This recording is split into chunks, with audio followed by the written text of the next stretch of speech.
يا صباح الفل وصباح الورد وصباح الياسمين على عيونكم احلى اخوات في الدنيا. النهارده بقى هنعمل توابل مهمة جدا.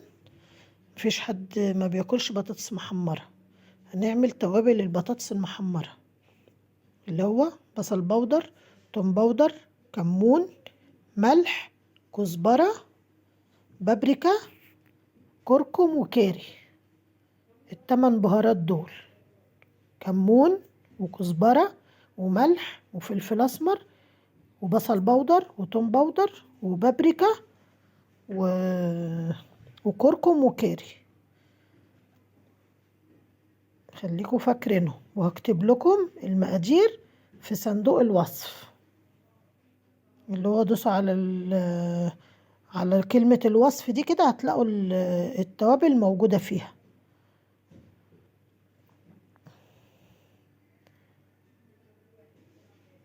متنسوش تدعموني بلايك واشتراك في القناة وتفعيل زر الجرس عشان يوصلكوا كل جديد بنزله من يوميات هند عبد العزيز. هنا بقى زودت الملح عشان هي اصلا لازم تبقى تبقى مملحة شوية عشان دي بهارات وفيها ملح. هو اللي هتحيقي بالملح هو اللي هيحيق لك البطاطس يعني.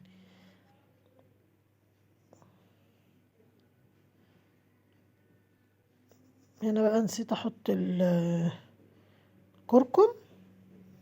الكركم والكاري.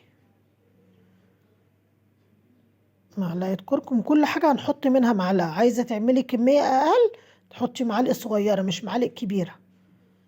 انا عشان تفضل موجودة عندي وعشان استعملها ان شاء الله كل سنة وانتم طيبين في رمضان، فحبيت ان انا آه اعمل كمية كبيرة يعني تبقى موجودة عندي.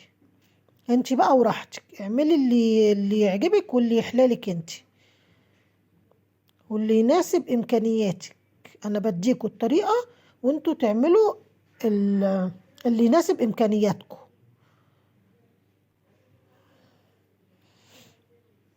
بصوا هنا بقى قلبتها، بصوا الوانها خطيرة ازاي وريحتها تحفة تحفة تحفة بجد يعني.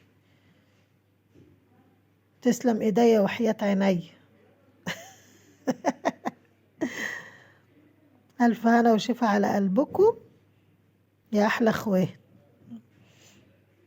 حبيت اكبها بالطبق كده ما نفعتش. يلا ما تنسوش تجربوها وتنزلوا لي تطبيقاتكم على الصفحة على الفيس وقولوا لي ايه رأيكم فيها.